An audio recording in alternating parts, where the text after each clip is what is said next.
Hi guys, I'm back again today with another video, and today we're checking out when oil gets expensive, cities get better. Unfortunately, mm, it was a little bit, this is a little bit correct because I saw that there were less cars, to be honest, there were less cars for the past 2 weeks now, even in Manila, no traffic. Here in my city, less tourists, less cars. And it was just very easy to get around. It was very walkable. You see, like the smoke pollution kind of like minimized. So I did see the changes. I really noticed it this Monday. I was out with my friend and we were like, wow, it's a beautiful day. Like, it's not crowded, no cars, no traffic. We're just appreciating the moment. And yeah, maybe you can give us more like context. So before we do start, don't forget to subscribe, click the bell button, and let's begin. On February 28, 2026, the US and Israel launched a surprise attack on sites across Iran. The Iranian military struck back by targeting several Israeli and US military targets in the region. Over the next few days, the war intensified. They don't like the word war because you're supposed to get approval. So I'll use the word military operation. And the targets expanded to include oil and gas infrastructure. It's estimated that about 40% of the Gulf's energy infrastructure has been destroyed, including part of the world's largest liquefied natural gas terminal. Mm. Attacks and the threat of attacks on ships near Iran effectively closed the Strait of Hormuz, the only way in and out of the Persian Gulf, cutting off about 20% of the world's petroleum supply. I think the channel What's Going On with Shipping summarized it well. How the United States went into this operation and did not prioritize keeping the Strait of Hormuz open, I don't know. I understand they knew about it. I understand they have a plan, but their plan sucks. I mean, it just sucks. Countries that get most of their oil from the Persian Gulf have been affected the most. There are already shortages and long queues at petrol stations in India, Australia, and in many African and Asian countries as well.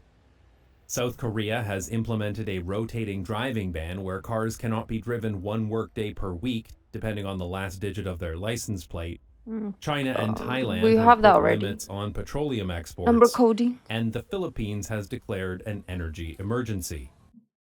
Yes. The highest are petroleum gas, whatever we call it. It was at around like $3. Yeah, it was around $3. Can you imagine? For a liter. Yeah, we don't do gallons. So 1 liter was $3. Mm-hmm. We recently just got gas again, I think this month. Um, so I think we have until end of May is what I remember. Yeah, because of the new limited gas that we got. I don't Of know. course, since the world's energy markets are interconnected, these problems will soon arrive in Europe and North America as well. At the time of making this video, there's no indication as to when this war will end. The Mm. US government seems uninterested in securing the Strait of Hormuz and seems to expect other countries to clean up their mess. It's Iran like it's has up to been you. essentially decimated. The hard part is done, so it should be easy. And in any event, when this conflict is over, the strait will open up naturally. It'll just open up naturally. What's worse Naturally. is that it's not just oil and gas that goes through the strait. It's also half of the world's urea, an important fertilizer, and about one-third of the world's helium supply, which will make for some very unhappy birthdays. But helium is also critical for semiconductor manufacturing, as if DRAM prices weren't already high enough. Oh yeah, and food. I guess food will be a problem too. Mm-hmm. So things are about to get pretty bad, but if there's one very small silver lining to all this, it's that when oil gets expensive, cities get better.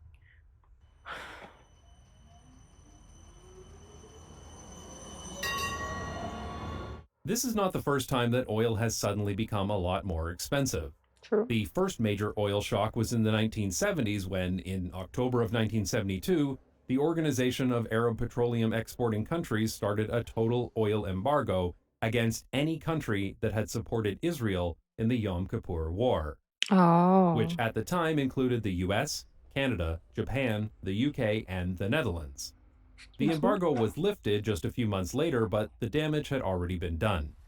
The price of oil had risen by nearly 300%, and the impacts were being felt globally. In the US and Canada, there were long lines at gas stations, and some ran out of gasoline completely. It got so bad that even the Americans were forced to lower their speed limits, and Oh. ministers in the British government had to start traveling around in minis. The Netherlands was particularly hard hit by the oil embargo, and the Prime Minister delivered the news with typical Dutch directness. Keert de wereld van voor de oliecrisis niet terug. I enjoyed this British coverage of the situation. But despite the outcry, the chances are the Arabs' revenge on Holland will result in most Dutchmen having to use this sort of transport every day of the week in the not too distant future. It actually Imagine helped. having to use a tram in the city. The horror. The government tried to ration the amount of petrol that could be purchased by distributing coupons called petrolbonnen that had to be used when buying gasoline.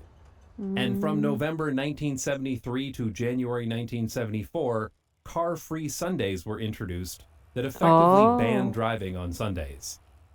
This should do photo of the that. girl roller skating on the highway is the one I always see in articles about car-free Sundays, but can we also appreciate how cool these guys look on their horses? Yeah. A side effect of car-free Sundays was that it allowed people to experience their city without cars, and many people realized they preferred it that way. The Netherlands was not always bicycle friendly, and after World War II, the overwhelming emphasis was to build back with car infrastructure, as cars were seen as the transportation of the future. It's crazy to look at photos of Amsterdam from the 1960s and 70s. There are cars everywhere.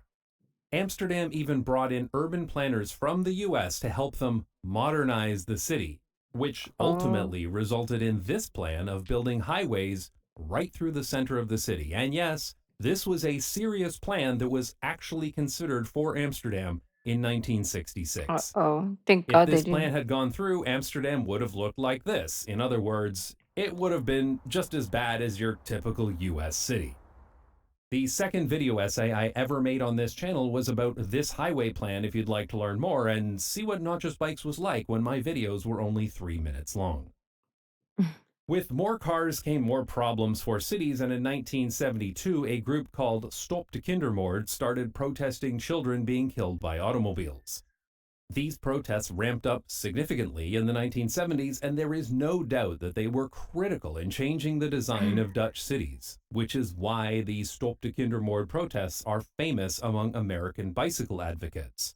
But very few people seem to know that protests like these didn't originate in the Netherlands. They started in the United States in the Oh. 1950s. Parents Oh. in neighborhoods all over the US blocked roads in protest of children being killed by cars. These became so common that the newspapers started calling them the baby carriage blockades. So, why were these Stop de Kindermoord protests so successful while the baby carriage blockades were not? Well, it may have just come down to timing. The Netherlands was economically ruined after World War II, and it took several decades before most people could afford to buy a car.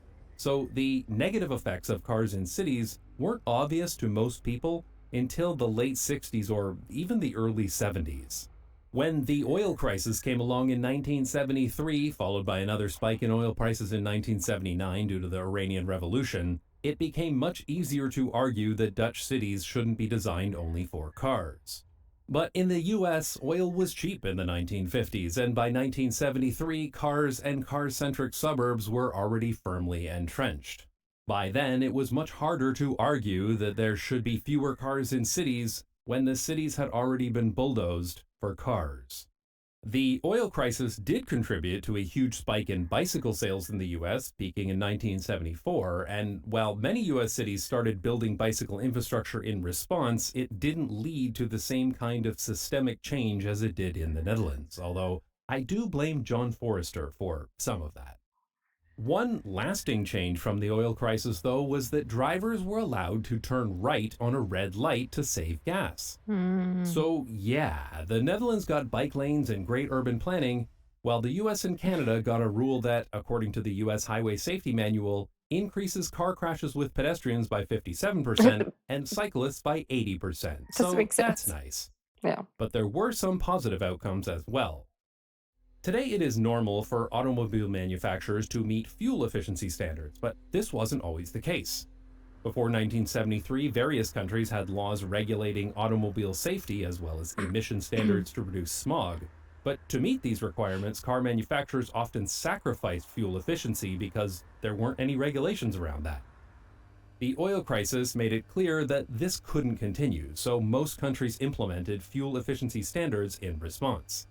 For example, the Corporate Average Fuel Economy, or CAFE standards, were introduced in the US in 1975 in a direct response to the oil crisis. I've Oh. explained in previous videos how loopholes in the CAFE standards were a big part of why SUVs exist today, because automobile manufacturers lobbied the US government to exempt light trucks from these regulations and then started promoting light trucks to consumers, which bizarrely some petrol heads use as an argument against any kind of government regulations on automobiles, which I just don't understand, because it was very obviously not a problem of regulations.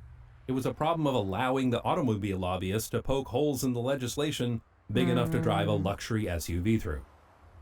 In response to the oil crisis in Canada, the Trudeau government, that's the first Trudeau government, not the Katy Perry one, introduced the Urban Transportation Assistance Program for Canadian cities to build and improve public transit infrastructure. And it was used to fund several bus and rail projects across the country, including the Calgary Sea Train and the feasibility studies that ultimately created the Vancouver SkyTrain. These are great transit projects that significantly improve these cities. Mm-hmm. It is possible that some of these projects may have been implemented regardless of the oil crisis, but it's unlikely that all of them would have been. For example, in the early 1970s, Edmonton City Council was still debating whether to build a train line or just widen roads and highways to include bus lanes, until the oil crisis made it painfully obvious that light rail was the better alternative. In general, the oil crisis made it much harder to get funding for infrastructure projects that would only benefit automobiles, while making it much easier to argue for alternatives. One of the very few urban freeways funded after 1973 was the Century Freeway in Los Angeles, and even then, it only got approved once a light rail line was included in the plan. Which is why there's this ridiculous train line running along the middle of the highway, which is a terrible way to build transit because transit stations should be next to as many houses and destinations as possible. Makes But sense. clearly, LA Like, why likes are to we build a going lot in of the its highway? transit not where it would benefit transit riders the most, but where it would inconvenience drivers the least. Of course, That's one why. place that didn't slow down urban highway construction and road widening was Texas, where the government's solution to the oil crisis was to double down on domestic oil production. Which is Mm. why cities in Texas are some of the worst I have ever been to in my life. Shout out to Houston for being so bad that an 800-meter walk was literally the reason why I became radicalized against car-centric urban planning. Oh, But wow. Texas being incredibly shitty, and I hope I never have to go there ever again, brings up a very interesting point, because there are two ways to deal with an oil crisis. The first method is to find alternatives to oil wherever possible and to reduce overall oil consumption. For example, in 1974, the French government responded to the oil crisis with the Mesmer Plan, which is a big part of why nuclear power is the largest method of electricity generation in France today. And even the United States started down this path, with President Jimmy Carter famously installing solar panels on the roof of the White House and committing to significantly reduce America's need for oil. Moreover, I will soon submit legislation to Congress calling for the creation of this nation's first solar bank, which will help us achieve the crucial goal of 20% of our energy coming from solar power by the year 2000. Of course, once Ronald Mm. Reagan was elected, one of the very first things his administration did was to fire everyone involved in the solar bank and to remove all of its funding. Which brings us to the second method of dealing with an oil crisis, and that's to treat it like a supply problem, which is the path the US ultimately went down, and it's the path they're doubling down on today. Because unlike the United States, where we've pursued an energy dominance agenda, you've got a lot of people all over the world who have focused on a lot of green energy scams, and they're hurting a lot more than we are. Man, Scams. China is going to be the big winner after this oil crisis when they're the ones selling solar panels, batteries, and electric cars to the rest of the world. For what it's So worth, the popular Netherlands now. also tried increasing supply in response to the oil crisis by ramping up oil and gas production in the North Sea, which resulted in a sharp rise in the value of the guilder, harming other parts of the economy, especially manufacturing and farming. This effect became known as Dutch disease, a term coined by The Economist in 1977.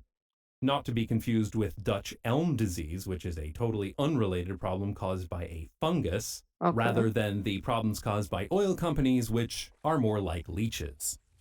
Dutch oil companies like Shell made record profits in the 1970s while everybody else suffered, because ultimately oil and gas are sold at market prices, so increasing local supply doesn't shield you from the next oil crisis, it just makes the people extracting that oil a whole lot richer. Which reminds me, I heard the parties at CERAWeek, the world's largest energy conference held in Houston last month, were better than ever this year. So times are tough, but I'm glad the oil executives are having fun. Yeah, they're like, We more really money. need to ramp up the alternatives to oil and gas for so many reasons, and thankfully those alternatives are getting so good and so cheap that there are vanishingly Got all few the reasons not solar to use panels. them instead. Solar panels and batteries have become significantly cheaper, especially for commercial installations, and they last longer than ever. But even for individuals, in many countries in Europe, including Germany and the Netherlands, you can buy 800-watt balcony solar kits that you literally just plug into a regular socket. If you have a south-facing balcony, you might want to look into buying one of these kits, even if you're renting. A few years ago, we replaced our gas stove with an electric induction hob, and it's awesome. And heat pumps are so good that they're more than 100% efficient. That is, they put out more heat energy than the electricity energy they consume because they take advantage of the temperature differential between the outside and the inside. There is so much fossil fuel propaganda trying to convince you that these alternatives won't work, but they really, really do, and in almost every situation you're ever likely to encounter. It is wild to me when I see people repeating fossil fuel propaganda that solar panels and batteries are just as bad because they cause environmental damage in their manufacturing.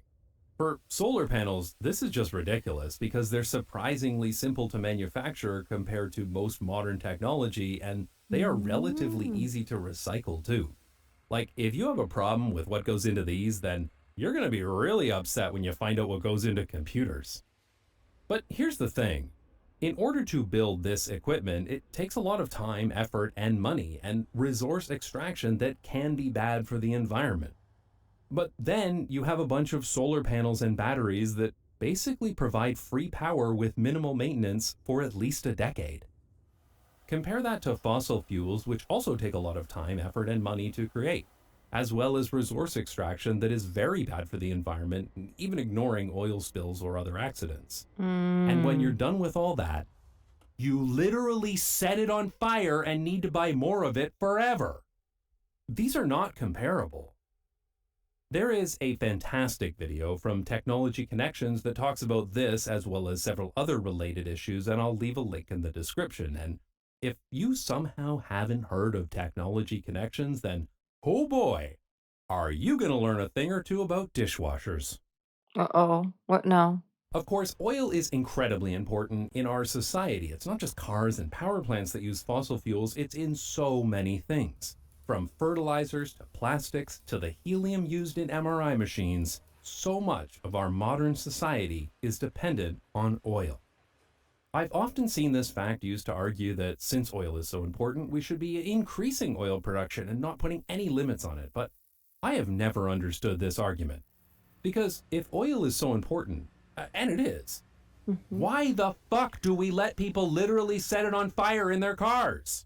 Especially when around 99% of the energy from that oil goes towards moving the vehicle itself or is lost to heat. with only a small amount going towards actually moving the people inside. Shouldn't this be a reason not to use oil for such frivolous purposes when there are Makes sense. significantly more energy efficient ways of moving people around so that we can save that precious oil for those use cases where other alternatives don't exist yet? But of course, Mm, the main reason why oil is used in basically everything isn't just because of its chemical properties, it's because oil is plentiful and cheap, cheap, yeah. right up until the moment that it isn't. But bringing it back to cities, car dependent suburbia is the absolute pinnacle of a design that could never exist without cheap oil. In suburbia, everybody needs to get around by car, and cars require a lot of oil, mostly in their fuel, but oil is also used in car tires and lubricants. Oil is needed to make the asphalt that covers these suburban wastelands. Yeah. Retailers are overly reliant on heavy duty trucking and aren't connected to rail infrastructure. Single family detached homes are less energy efficient than terraced homes or apartments, and an excessive amount of oil goes into the pesticides, fertilizers, and lawn care equipment needed to keep these non native plants and grasses alive. Truly rural locations could become mostly self sustainable with off grid solar, wind power, electrification, and better farming practices. But if you stopped these guys from delivering, suburbia would collapse in about a week. It just so happens that the best kind of urban places, those that are human scale and walkable, are also the ones that require the least amount of oil to operate.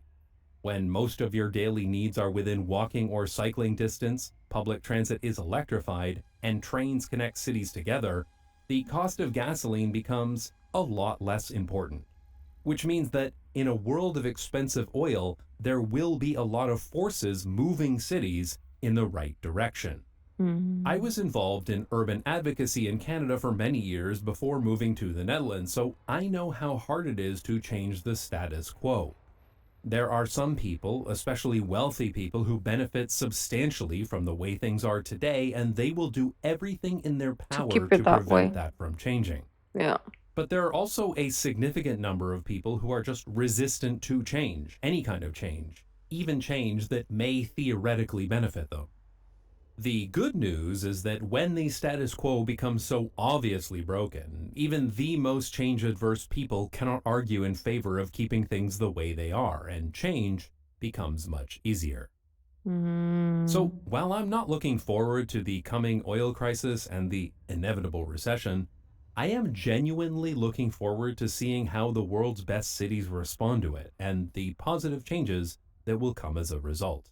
Look at that car. If you'd like to see me explore some great public transit systems, then check out my new travel show, Day Pass, where I think that's the first time we saw him. Um, he has so many points, really. As always in his videos. Um, it's a crazy situation that we're in right now, but it also helps because it helps people think of alternatives instead of like sticking to the cheapest option. And secondly, it makes our environmental society kind of like step back from driving everywhere to taking bicycles, walking, and you can see the changes in the environment, in the